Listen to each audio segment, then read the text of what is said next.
आप कर सकते हैं, लेकिन वैसे जो आप हैं वही आपको रहना चाहिए, वही रहना चाहिए। लेकिन अगर ज्यादा भी है आपको तो ये आइडिया होना चाहिए, अच्छा मेरी जो मदर इन लॉ जिन्होंने बनना है, ठीक है, वो उनकी वैल्यूज क्या है। अच्छा, इसी के साथ हमारे साथ एक कॉलर है, बिल्कुल। लेकिन आजकल बच्चियां मेरा नहीं ख्याल के दुपट्टा लेती हैं, कोई 50% लेती होंगी, 50% नहीं लेती। हमारे साथ एक कॉलर भी है इसी के साथ। अस्सलाम वालेकुम। मैं नबील बात कर रहा हूँ फैसलाबाद से। जी जी। मेरा सवाल है मुफ्ती साहब से कि मैं जो हूँ जॉब भी करता हूँ और मेरी शादी की उम्र भी हो चुकी है और मेरे रिश्ता देखने आते हैं, लेकिन मसला ये है कि मैं अकेला हूँ, मेरे वालिदैन नहीं है। तो जब मेरे रिश्ता देखने आते हैं तो वो एक बड़ा बैड इंप्रेशन जाता है मेरी फैमिली ना होने की वजह से, जिस वजह से जो है मुझे बहुत परेशानी है रिश्ते में। तो मुझे मुफ्ती साहब कोई वजीफा बता दें कि मेरे रिश्ते में आसानी पैदा हो जाए। जी ठीक। आप देखिए किस कदर परेशान है लोग इस हवाले से। परेशानी है ऐसे। अच्छा, मैं इस मसले में ना, जैसे बहन ने बात की ना कि इनके वालदा जो है वो रिश्ता आने वाले से जो है पहले ही मुकम्मल इनकी प्रोफाइल बता देती थी कि ये मामलात हैं। मेरे ख्याल में ये होना चाहिए, जो आने वाले हैं उनको भी प्रोफाइल देनी चाहिए और हम जिनको बुला रहे हैं हमें उनके बारे में पता होना चाहिए कि वो कैसे हैं, कि हमारे जो ऑलरेडी जो हमारे माइंड है, हमारी सोच है, हमारी रहन सहन है, मैच करता है कि नहीं करता। ये चीज़ बड़ी क्लियर होनी चाहिए, फिर इससे बच्चे जो है ना मायूस भी नहीं होते और फिर वो आए ही वो जिनको ये हमारी चीज़ें पसंद हैं। ठीक है, हमने जो बहनों बेटियों को अजीब सी मिसाल देने लगा हूँ कि वो जो हमने भेड़ बकरी समझ लिया है ना, जब मंडी में से वो चूज़ करने जाते हैं, ये ख्याल, ये तसव्वुर नहीं होना चाहिए। सब बेटियों वाले हैं, सब बहनों वाले हैं। किसी की बहन बेटी को जब आप रिजेक्ट करके आते हैं तो उस पर क्या बीतती है, ये आप खुद भी अपने पे तसव्वुर करके देखें कि आपकी बहन या बेटी को कोई जब किसी वजह से रिजेक्ट करे तो आप पे क्या बीतेगी। तो फिर सोच समझ के किसी के घर जो है वो जाइए। आप जिस तरह बता रहे हैं कि आपके पास तो खुद लोग आते हैं, तो कुछ ऐसी भी ख्वाहिशात करते होंगे कि गैर हकीकी किस्म की, लड़के की तरफ से भी लड़की की तरफ से भी कुछ ऐसी डिमांड्स होती हैं। बेसिकली क्या ख्वाहिशात होती हैं जिनकी बेस पे वो आपको कहते हैं कि आप रिश्ता हमें बताएं कोई?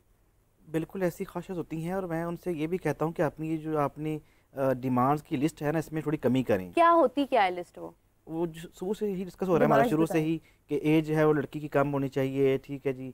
मतलब लड़की की खुद एज क्या है तो लड़की की वो इतनी मांग रहे हैं। मोस्टली लड़के जो है वो एज अपनी उनकी ज़्यादा होती है और उनकी डिमांड होती है कि लड़की कम उम्र की हो। जी, तो ये एक बड़ी जो है इशू आती है। फिर अब रिजेक्शन की जो वजह मोस्टली लड़का कम होता है, लड़के की बहनें और उनकी जो पेरेंट्स हैं वो ज़्यादा होती हैं और पेरेंट्स में भी माँ का इशू ज़्यादा होता है। वालिद को इतने इशू नहीं होते रजिस्ट्री में रिजेक्ट करने में जितने ज़्यादा माँ को और उसकी बहनों को होते हैं। हालांकि ज़िंदगी गुजारनी है बेटे ने और वो अगर एक्सेप्ट कर भी रहा होता है तो माँ को या बहनों को इशू आ रहा होता है कि जी उसकी हाइट ठीक नहीं थी, जो बाकी चीज़ों पे मामला आते हैं। तो ये चीज़ें मैं समझता हूँ कि अगर हम पहले से ही एक दूसरे को पूरी प्रोफाइल बता के बुलाएं तो रिजेक्शन के चांस जो है वो किसी हद तक कम हो जाते हैं। ठीक है, और अभी जो भाई ने कॉल की थी इनके लिए वजीफ़ा बिल्कुल बता देता हूँ। ऐसे ही मैं इनसे भी मशवरा दूंगा कि जब आपको रिश्ता देखने के लिए आएँ तो उन्हें पहले से बता दें कि आपके पेरेंट्स नहीं हैं, आप जॉब करते हैं, आपकी एज ये है। चीज़ें जब लोगों के सामने आप ठीक से रखते हैं तो बड़ी आसानी से जो कुछ लोग सच को मानने वाले भी हैं, ठीक है, तो यकीनन रिश्ता हो जाएगा। वजीफ़ा आपके लिए ये है, यकीनन आप नमाज़ की पाबंदी करते होंगे, नहीं करते तो नमाज़ पाबंदी से पढ़ा करें। आपने हर नमाज के बाद एक तस्बीह सिर्फ 101 मरतबा वाला ख़ुद शरीफ के साथ या अल्लाह या मुसव्विर या जामिउ या लतीफ़ ये आपने पढ़ना है। तो इंशाअल्लाह आप देखेंगे जल्द ही आपके लिए रिश्ते में आसानियाँ हो जाएंगी। और कुरान पाक की तिलावत अगर करते हैं और पढ़े लिखे हैं आप तो रोज़ाना सूरह ताहा एक मरतबा सुबह फजर की नमाज़ के बाद पढ़ लिया बिल्कुल सही। मुफ्ती साहब ये वजीफ़ा जो है वो तमाम सुनने वाले कर सकते हैं, इसकी इजाज़त है? जी कर सकते हैं, इजाज़त बिल्कुल कर सकते हैं। अल्लाह ताला के अस्माए हुस्ना है, रिश्तों की वजह से परेशान है, कोई लड़का हो लड़की हो, बिल्कुल कर सकते हैं। अल्लाह ताला के कुरान पाक में इरशाद है वलिल्लाहिल अस्माउल हुस्ना फदऊहु बिहा, कि अल्लाह ताला के बड़े खूबसूरत नाम हैं, उसे उन नामों से पुकारा करो। जितने भी मैंने लफ्ज़ बताए हैं अल्लाह ताला के नाम के, इन सब के मीनिंग ही यही है कि अल्लाह ताला जो है वो उसे मिलने वाले जो है वो उसके जामे कर दे, मिला दे, मोहब्बत पैदा कर दे, उल्फत पैदा कर दे। तो ये वजीफ़ा करें, इंशाल्लाह जल्द ही आसानियाँ पैदा होंगी रिश्ते की। बहुत बहुत शुक्रिया आपका। यही से कॉलर ऐड करते हैं। अस्सलाम वालेकुम। जी वालेकुम सलाम। जी फरमाइए। जी मैं मुस्तफ़ा लाहौर से बात कर रहा हूँ। जी जी। मेरा एक ये पॉइंट ऑफ व्यू है कि सवाल भी है मेरे साथ ये होगा कि मेरा फाइनल हो चुका था, सारी चीज़ें डन हो चुकी थी, लेकिन लड़की वालों की तरफ से बाद में डिमांड ज़्यादा आनी शुरू हो गई कि हक महर की बहुत ज़्यादा डिमांड आनी शुरू होगी और उस बिना पर उन्होंने मेरा जो है रिश्ता रिजेक्ट कर दिया। लेकिन जो उन्होंने पॉइंट ऑफ व्यू मेन नहीं बताया कि उन्होंने कहा कि मेरे घर वो काफ़ी ज़्यादा अपनी आवाम लेकर आ गए थे, ठीक है, और एक ओवन में खाना गर्म कर रहे थे जिसकी आवाज़ उनके कानों तक पहुंची, ठीक है। इस पॉइंट ऑफ व्यू को उन्होंने उठा के मेरा जो रिश्ता रिजेक्ट कर दिया। तो इस तरह के बहुत मतलब डायरेक्ट बोलते नहीं है कोई, और छोटी छोटी बातों पे रिश्ता रिजेक्ट कर दें, इसमें आपका क्या कहना पॉइंट ऑफ व्यू? बिल्कुल सही। आप बिल्कुल मैं यही बात कर रही थी कि सिर्फ ये लड़कियों के साथ रिजेक्शन के मसाइल हैं, लड़कों के साथ भी बहुत रिजेक्शन इवन चल रहा है ऑलमोस्ट। आई स्टिल रिमेंबर जब अपने भाई का रिश्ता देख रहे थे तो व्हेन वी रियलाइज कि लड़के का रिश्ता ढूंढना ज्यादा मुश्किल है एज कम्पेयर टू लड़की का रिश्ता। अच्छा, लड़के में क्या देखना पड़ता है? जैसे हमने देखा कि लड़कियों को ये फैक्टर्स, ये प्रॉब्लम्स फेस करनी मुझे लगता है एक बड़ा मेन इशू है वो कास्ट सिस्टम है। जैसे कि आपकी फॉर एग्जांपल अगर कोई लड़का आपकी कास्ट से बाहर है, आप इस वजह से भी रिश्ता रिजेक्ट कर देते हैं। अच्छी भली वो तो आपने पहली दफा सुना, सबसे पहले पेरेंट्स जूजुअली हमारे ट्रेडिशनल तरीके से पूछते हैं, सबसे पहले पूछते हैं लड़का क्या करता है, क्या नहीं करता, क्या कास्ट है, किस उससे है, यस बिल्कुल, हाँ फिरके का भी पूछते हैं बिल्कुल। बाय द वे ये भी लड़के पे भी ज्यादा प्रेशर होता है कि इसका स्टेबल होना जरूरी है, बहुत जरूरी। लेकिन कास्ट इश्यूज की जिस मीरा बात कर रही है, कास्ट इश्यूज की वजह से भी है, बहुत डिले आ रहा है। ये हमारे इतने शहरों में कॉमन नहीं है, लेकिन the moment you are out of Lahore और any big city, the caste issue is very common. वहाँ पे कास्ट को बेटिश दी जाती है कि हमारी कास्ट की है या नहीं कास्ट की है, हम इनमें कर सकते हैं, हम नहीं कर सकते हैं। हम देखें ना, अगर हम अपने अम्मी अब्बू को उठा के देखें तो उनमें भी अब देखें कंपैटिबिलिटी कास्ट की बेस पे ज़्यादा हुई होती है, बाद में कंपैटिबिलिटी बाकी देखी जाती है। तो यस, ये हम शहरों में तो ये ट्रेंड खत्म हो रहा है, लेकिन रिमोट एरियाज में अभी भी है, मतलब 70% पाकिस्तान में अभी भी ये प्रिवेल करता है। बिल्कुल करता है। मुफ्ती साहब, आपने सवाल सुना, बेसिकली कॉलर का जो है वो हक महर के ऊपर था, तो ये क्या मुनासिब है कि इस तरह से हक महर की डिमांड जो है वो बढ़ानी चाहिए? देखिए, हक महर भी लड़के की उसकी देखते हुए उसकी जो कैपेसिटी है, उसकी अर्निंग है, उसके मुताबिक डिमांड करना चाहिए। अब लड़के की अगर सपोज करें पे जो है वो 1 लाख है और आप उससे डिमांड करें 50 लाख हक महर दे, तो वो नहीं पे कर सकता। जैसे हमने बात की कि रिश्ता भी अपनी कैपेसिटी देख के करना चाहिए, ऐसे ही हक महर भी लड़के की कैपेसिटी देख के डिमांड करना चाहिए। शरीयत ने कम से कम हक महर की लिमिट बयान की है, मैक्सिमम की लिमिट बयान नहीं की। असल में ये लड़की वालों का, लड़की का हक होता है, लेकिन हक में ये है कि इतनी डिमांड करें जितना जो है वो एडजस्ट हो जाए और उसमें तय हो जाए। लेकिन कुछ लोग इसलिए भी डिमांड करते हैं ना कि अपनी बेटी को सिक्योर कर सकें, कोई तलाक ना दे सके। जी, ये भी है। फिर उसमें फिर 2 ऑप्शन आते हैं कि मुअज्जल और गैर मुअज्जल के। मुअज्जल जो होता है मौके पे अदा करना होता है, और गैर मुअज्जल में इद्दत तलब लिखा जाता है कि जब वो डिमांड करेंगे या खुदा न खास्ता डिवोर्स देते हैं तो फिर जो है वो देना होता है। तो अपनी सेफ्टी सिक्योरिटी देख रहे होते हैं, लेकिन मेरे ख्याल में ये सेफ्टी सिक्योरिटी देखना बाज़ जो है वो पहले भी पड़ जाता है कि दोनों की बन नहीं आ रही होती, और इसके बावजूद वो दूसरे को छोड़ इसलिए नहीं होती है कि हक महर देना पड़ेगा। इसके नेगेटिव और पॉजिटिव दोनों पहलू होते हैं जिसको देखकर जो है फैसला करना चाहिए। जंजानी साहब, आपसे मुखातिब होना चाहूंगी कि स्टार्स की कंपैटिबिलिटी के हवाले से आप क्या कहेंगे? खासतौर पर ये जो महीना मई का है, इसमें कौन से स्टार्स हैं जिनकी शादियां एक्सपेक्ट की जा रही हैं?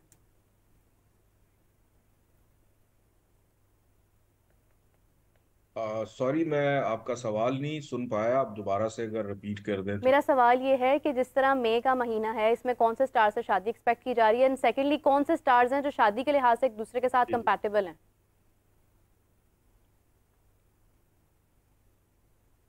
अच्छा, ऐसा है कि मई का जो मंथ है इसके अंदर शादी के हवाले से जो अहम स्टार्स चल रहे हैं आजकल, उसमें लिब्रा बहुत ज़्यादा इम्पोर्टेंट है। इनकी अगर शादी की एज ड्यू है, इनके लिए आसानियां रहेगी। फिर अभी रिसेंटली जुपिटर भी चेंज हुआ है। जुपिटर का ताल्लुक है सेजिटेरियस से भी, और पाइसेस वालों के अफराद के साथ भी उनके लिए बहुत अच्छा ये मंथ रहेगा। मुश्किलात हैं जेमिनी और वर्गो वालों के लिए, इनको ज़रा थोड़ी सी मेहनत करनी पड़ेगी, इनको मज़ीद हो सकता है आगे जाना पड़े। और कंपैटिबिलिटी के हवाले से सबसे इम्पोर्टेंट चीज़ ये होती है कि आपके जो प्लैनेट्स के जनरली जो ज़ोडिक साइन हैं उसकी अगर मैं बात करूं तो इसके अंदर एरीज वाले और लियो वाले ये बड़े अच्छे कंपैटिबल होते हैं, चूँकि दोनों का ताल्लुक फायर एलिमेंट से है। फिर उसके बाद टॉरस वालों की अगर बात की जाए, लिब्रा वालों के साथ दोनों का रूलिंग प्लैनेट सेम है, ये एक दूसरे के लिए बहुत ज़्यादा अच्छे कंपैटिबल होते हैं। स्कॉर्पियंस वाले पाइसेस के साथ बहुत अच्छे कंपैटिबल होते हैं।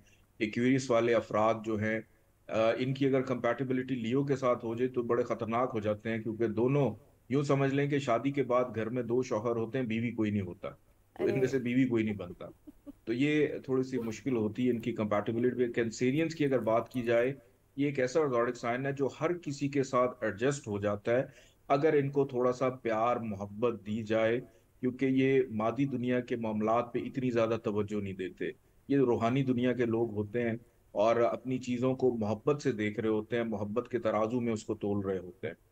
फिर इसके बाद अगर हम बात करें कैप्रिकॉन्स की, तो कैप्रिकॉन्स वालों को हमेशा वो लोग पसंद होते हैं जो काम करने वाले हों, फारिग ना हो, कि ऐसा शौहर या ऐसी बीवी जो हौसला देने वाले हों, उनको मोटिवेट करने वाले हों, उनको सपोर्ट करने वाले हों। अब यहाँ पे ये चीज़ मैं आपको वाज़ेह करता चलूँ कि ये जितने भी एनालिसिस अभी मैंने आपको जो बताया है इन चीज़ों का, ये एक जर्नल एनालिसिस होता है जिसको हम लोग सामने रखते हैं, उसको देखकर फिर आगे एवेल्यूएट करते हैं कि ये दोनों किस तरह से एक दूसरे के साथ रहेंगे। फिर दूसरे नंबर पे सबसे इम्पोर्टेंट चीज़ होती है हर इंसान का इनफरादी जायचा। जैसे एक डॉक्टर है, वो हर बंदे का टेस्ट करवाता है और उसकी रिपोर्ट मुख्तलिफ आती है दूसरे से, तो इसी तरह हर इंसान का मिजाज दूसरे इंसान से नहीं मिलता। इवन ट्विंस भी अगर देखें कि एक वक्त में एक डेट में पैदा होने वाले 2 बच्चे, शक्लें जरूर मिलेंगी, कद भी मिलेंगे, रंग भी मिलेगा, सब कुछ मिलेगा, लेकिन मिजाज नहीं मिलेंगे। बिल्कुल दोनों के मिजाज मुख्तलिफ होते हैं। तो इसी तरह हमने ये एवेल्यूएट करना होता है कि जो आपका जीवन साथी बनने जा रहा है या जिसको आप पसंद कर रहे हैं, वो आपके इनफरादी जायचे के मुताबिक आपके लिए कितना ज्यादा कंपैटिबल है, उसके लिए क्या रेमेडीज आपको करनी चाहिए, क्या संजानी साहब एक बात और मुझे बताइएगा प्लीज, कि 4 एलिमेंट्स है ना, कहते हैं कि वाटर, फायर, अर्थ और उसके बाद हमारे पास एयर है, ठीक है। इसके अगर आपस में हम देखा जाए तो वाटर वाले साइंस जो हैं उनकी अगर फायर वाले साइंस का शादी कर दी जाए तो फिर क्या उसके असरात होते हैं? यानी कौन से साइंस ऐसे हैं जिनकी शादी आप समझ लें कभी भी नहीं होनी चाहिए आपस में? फायर और एयर तो नहीं। देखिए, इसके अंदर जो साइंस है ना, उस ये नहीं कहूँगा कभी नहीं होनी चाहिए। असल में होता ये कि हो जाती हैं। अक्सर मैंने शादियां देखी हैं कि एक वाटर साइन है, एक फायर एलिमेंट है और उनकी शादी हो जाती है और उसके बाद वो बड़ी अच्छी जिंदगी गुजार रहे होते हैं। उसकी सबसे बड़ी रीजन ये होती है कि उनके इनफरादी जायचे के अंदर एक दूसरे को कबूल करने की सलाहियत बड़ी मैच्योर होती है कि अपनी अपनी लिमिट्स में रह के वो एक दूसरे को डिस्टर्ब नहीं कर रहे होते। और यहाँ पर मैं एक और छोटा सा एक एस्ट्रोलॉजिकली पॉइंट सबको बताता चलूं कि चूंकि रिश्ते की बात चल रही है, आपने भी पूछा मंथ जो है इसमें कितनी शादी होगी, तो सबसे एक बेहतर टिप मैं दे देता हूं कि आपने जब भी किसी से रिश्ता करना हो तो आप ये देखें कि चांद की 1 तारीख से लेके और चांद की 14 तारीख के दरमियान जब मून राइजिंग की तरफ जा रहा होता है, राइज हो रहा होता है, तो इस अरसे में आपके जो एहसासात होते हैं एक दूसरे को समझने के, बताने के, समझाने के, एक दूसरे को एवेल्युएट करने के, ये बड़े पॉजिटिव होते हैं। कि अगर आपने किसी से रिश्ता करना है, शादी करनी है, अगर आप चढ़ते हुए चांद में को रिश्ता देखते हैं, और ख़ास तौर पे मंडे का दिन बड़ा इंपॉर्टेंट होता है इसके लिए, थर्सडे का दिन बहुत ज़्यादा इंपॉर्टेंट होता है, फ्राइडे का दिन, क्योंकि मंडे है मून फीलिंग्स, थर्सडे इसका ताल्लुक रूहानियत से होता है, और जुम्मे का दिन वीनस का दिन है मोहब्बत का। ये 3 दिन हफ्ते के बड़े इंपॉर्टेंट होते हैं कि अगर आपने कोई मीटिंग करनी है शादी के लिए, तो अगर आप इन डेज को मद्देनजर रखें या इन दिनों को मद्देनजर रखें, तो इसके अंदर आप जो खुद भी बता रहे होंगे आप सच बता रहे होंगे, आप कुछ छुपा नहीं रहे होंगे, आप दूसरे को परखने से ज्यादा अपने बारे में ज्यादा बता रहे होंगे ताकि दूसरे आपको बेहतर अंदाज में समझ सके। तो ये कुछ एस्ट्रोलॉजिकल टिप्स हैं जो मेरा ख्याल सबके लिए जानना बड़ा जरूरी है। समटाइम ये होता है कि आप ऐसे दिन में किसी के घर चले गए हैं कि वो दूसरा शख्स गुस्से के मूड में बैठा है और आप गए हैं रिश्ता देखने के लिए, आपका ऑरा ही नहीं मैच होता, आपको वो फैमिली देखने में ही अच्छी नहीं लग रही होती। वो इसीलिए अच्छी नहीं लग रही होती कि आप जिस टाइम पे उनके हाउस में एंटर हो रहे हैं, जिस दिन में आप एंटर हो रहे हैं, वो दिन जैसे ट्यूसडे का दिन बहुत भारी होता है, मंगल जो है मार्स का दिन है, ये बहुत भारी होता है, अग्रेसिव डे है। और अगर आप बुध वाले दिन जाके किसी से कोई रिश्ते के लिए आप जा रहे हैं तो मरकरी का दिन है। इसके अंदर होगा क्या कि आपको बहुत ज्यादा दलील देनी पड़ेगी, आपको बहुत ज्यादा समझाना पड़ेगा, आपको बहुत सारी बातें सुननी पड़ेंगी, कम्युनिकेशन लेवल कुछ ज्यादा ही लंबा और तवील हो जाएगा। अब हफ्ते का दिन है, हफ्ते का दिन डिले पैदा करता है कि जो लोग हफ्ते वाले दिन रिश्ता देखने जाते हैं उसके बाद उनको कहा जाता है अच्छा हम आपको बताएंगे, वो फिर बेचारे इंतजार ही करते रहते हैं कि पता नहीं जवाब आएगा इस महीने, अगले महीने। संडे का दिन मोस्टली चूंकि छुट्टी होती है लोग जाते हैं। संडे का दिन एक ऐसा दिन है कि अगर आप संडे के दिन किसी का रिश्ता देखने जाएं, सन का दिन है, वो फौरी तौर पे आपको बता देंगे कि जी हमें आप पसंद नहीं आए, आप कहीं और चले जाएं। तो इस तरह से एस्ट्रोलॉजी के लिए भी, मीटिंग्स के लिए भी अगर आप डेज का बेहतर वक्त का इंतखाब करें तो आपके लिए बेहतर रहेगा। आप जिस भी काम के लिए जा रहे हैं आप मायूस नहीं होंगे। आप किसी को अपने घर बुला रहे हैं और आपने वाकई रिश्ते के हवाले से उनके एक सच्ची जो है वो अकीदत से उनको बुला रहे हैं, तो आप मंडे को, थर्सडे को, फ्राइडे को अगर आप बुलाएं, अगर आपने किसी के घर जाना है तो आप इन दिनों का इंतखाब करें। या आपको ये चाहिए कि बस फौरी तौर पे मुझे पता चले मेरी शादी होनी है या नहीं होनी, तो उसके लिए बेस्ट है कि आप संडे के दिन का इंतखाब करें। यानी संडे का दिन जो है वो हम रजिस्टर कर लें कि इस दिन अगर आप गए तो रिश्ता आपका कैंसिल है, और आप मंडे या आप थर्सडे को जाते हैं तो आपका रिश्ता जो है वो सक्सेसफुल हो सकता है। लेकिन संडे के दिन ही यूजुअली 50 to 80% आवाम जो है रिश्ते देखती है।